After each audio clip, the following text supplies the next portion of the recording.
sunt un reporter fără grai. Sunt atât de emoționată că, printr-o minune, sunt acum în fața dumneavoastră.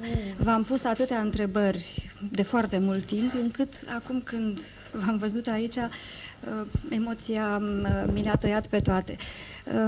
Aș vrea totuși, pentru acest reportaj pe care îl fac în aceste seri de teatru românesc aici la Paris, să-mi spuneți cum ați văzut acest Eminescu după Eminescu?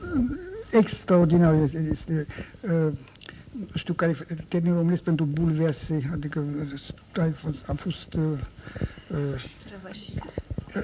nu răvășit, nu, mișcat însă. Bulversat. Nu, bulversat. Înțelegi? Realmente. Este foarte...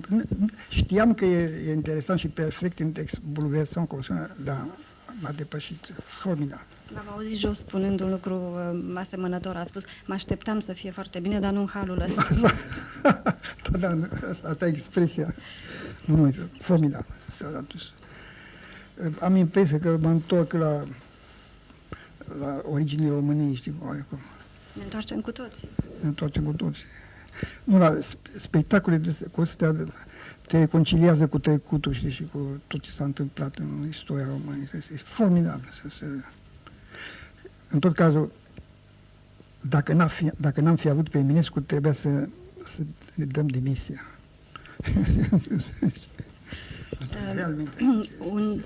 Un poet din Basarabia, cu care am vorbit de curând, îmi spunea aceste vorbe: nicio armată nu rezistă în fața unei idei al cărei timp a venit. Mă gândeam la asta apropo de ce s-a întâmplat și ce se întâmplă acum în România și mă mai gândeam încă o dată la această permanență a lui Eminescu astă seară. Da, cum se spune, Eminescu este scuza României.